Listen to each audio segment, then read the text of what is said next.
नमस्कार दोस्तों, study glows में आपका बहुत बहुत स्वागत है। केरला से बहुत ही दुखद और दिल दहला देने वाली खबर सामने आई है।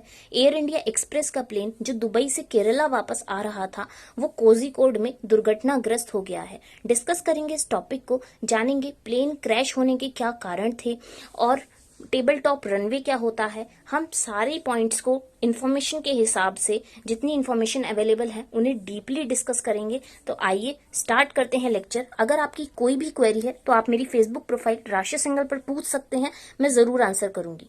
वंदे भारत मिशन के अंतर्गत जो भारतीय विदेशों में कोरोना महामारी के कारण फंसे हुए थे उन्हें वापस लाने की मुहिम में एयर इंडिया एक्सप्रेस की फ्लाइट IX1344 जो दुबई से कैलिकट वापस आ रही थी वो लैंड करते टाइम क्रैश हो गई और प्लेन दो भागों में टूटकर 35 फीट नीचे खाई में जा गिरा, जिसमें करीब 191 टोटल पैसेंजर्स थे, जिसमें 2 पायलट, बच्चे और क्रू मेंबर्स भी शामिल थे। देखिए प्लेन की कुछ इस टाइप से हालत थी, मैंने यहाँ फोटोज लगाई हैं।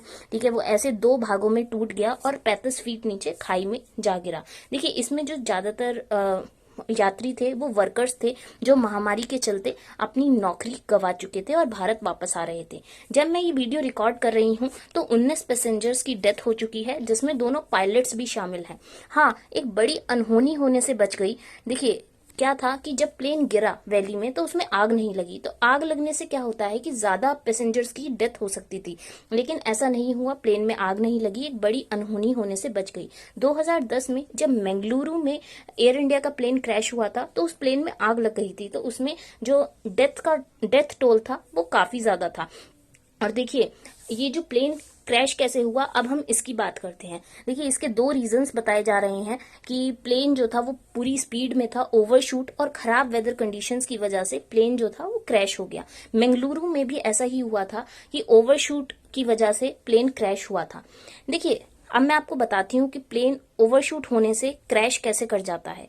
देखिए जब प्लेन लैंड करता है तो उसे कुछ डिस्टेंस चाहिए लैंड करने के लिए और स्पीड ज्यादा नहीं होनी चाहिए, नहीं तो ओवरशूट का खतरा नियंत्रण बना रहता है। ठीक है, काफी ज्यादा खतरा रहता है इस चीज का।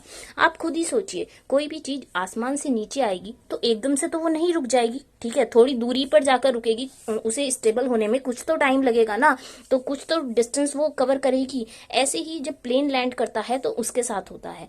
जैसे प्लेन लैंड करेगा तो वो एकदम से नहीं रुकेगा, कुछ आगे जाके रुकेगा। ठीक है, लैंड तो से उसने A पोजीशन पे कर लिया, लेकिन जब वो रुकेगा तो थोड़ा डिस्टेंस कवर करके B पोजीशन पे फाइनली स्टेबल होगा। देखिए एग्जांपल के लिए मैंने ये एयर स्ट्रिप बनाई है, ये 2 किलोमीटर लंबी है। एयर स्ट्रिप मतलब हवाई पट्टी 2 किलोमीटर लंबी है। अब देखिए मान लीजिए इसमें प्लेन लैंड हुआ 500 मीटर पर और आगे मूव करा 1000 मीटर और स्टेबल हो गया, तो वो रुक गया, वो सेफ लैंडिंग हो गई। लेकिन आप मानिए अगर प्लेन लैंड ही 1200 मीटर पर हुआ, इतना डिस्टेंस कवर करके, ये मैं जो कर्सर मूव कर रही हूँ इतना डिस्टेंस कवर करके ही लैंड हुआ, तो आगे उसके लिए मूव करने के लिए कम डिस्टेंस बचा ना। तो ये कम डिस्टेंस बचा, लेकिन वो मूव ज्यादा हो रहा है क्योंकि इसकी स्पीड ज्यादा है, अभी उसे स्टेबल होने में टाइम लगेगा। ठीक है, उसे रुकने में, पूरी तरह से रुकने में टाइम लगेगा, तो ऐसा नहीं हो पाया, उसके पास डिस्टेंस कम रहा तो वो नीचे गिर गया। तो यही इसके साथ हुआ, प्लेन जो था वो ओवरशूट हो गया और वेदर कंडीशंस काफी खराब थी। जो केरला का पोर्ट था वहां बहुत तेज बारिश हो रही थी, तो उसके कारण जो पानी था वो पोर्ट पर था काफी ज्यादा, तो उससे प्लेन जो था वो स्किड कर गया, फिसल गया और जाके वैली में गिर गया। आप खुद ही सोचिए, जब आप बारिश हो रही है और आप स्कूटी चला रहे हैं, ठीक है, तो उसमें स्कूटी के स्लिप होने का काफी ज्यादा खतरा रहता है। ठीक है, तो इसी प्लेन के साथ भी यही हुआ, ये 2 कारण हुए। अब देखिए ये जो खतरा, ये जो हुआ वो टेबल टॉप हाईवे पे हुआ। अब टेबल टॉप हाईवे क्या होता है हम इसे भी जान लेते हैं। सबसे पहले मेरे क्वेश्चन का आंसर कीजिए, सबसे लंबी हवाई पट्टी इंडिया में कौन से एयरपोर्ट की है? ठीक है, ये आप कमेंट सेक्शन में मुझे लिखकर बताएंगे। अब मैं डिस्कस कर लेती हूँ टेबल टॉप हाईवे क्या होता है। देखिए जो इसकी एयर स्ट्रिप थी वो टेबल टॉप हाईवे उसे बोल रहे हैं, तो ये क्या होता है? देखिए जब प्लेन लैंड करता है किसी एयर स्ट्रिप पर जो प्लेट्यू या हिल पर बनी हुई है तो उसे हम टेबल टॉप हाईवे बोलते हैं। तो ये जो था ये हिल पर बनी हुई है उसकी एयर स्ट्रिप, तो इसलिए हम इसे टेबल टॉप हाईवे बोल रहे हैं। देखिए जो जैसे ये दोनों एंड हैं, से ये एक एंड है और ये दूसरा एंड है।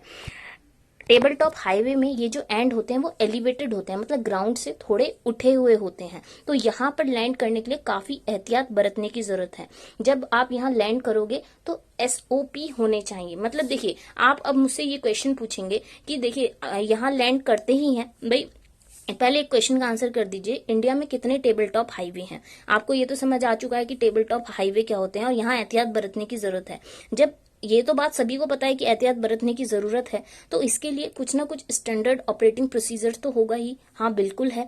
देखिए, हम लैंड यहाँ पर कराते हैं फ्लैप 3 को फॉलो करते हुए। फ्लैप 3 को जब हम फॉलो करेंगे तो इसमें फ्यूल की खपत कम होगी और लैंडिंग भी सेफ होगी, इसमें स्पीड कम होती है।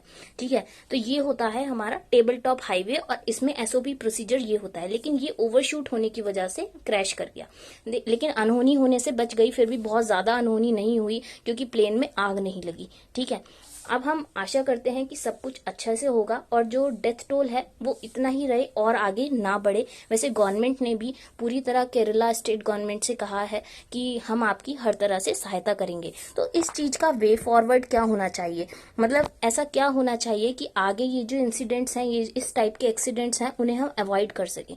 तो ऐसा है कि गवर्नमेंट को आगे आना होगा और उन्हें स्टैंडर्ड ऑपरेटिंग प्रोसीजर्स को पूरी तरह से फॉलो कराना होगा। तो ये जो ओवरशूट की कंडीशंस, ओवरशूट के कारण प्लेन क्रैश हो जाते हैं, वो नहीं होंगे, वो आगे हमें देखने को नहीं मिलेंगे।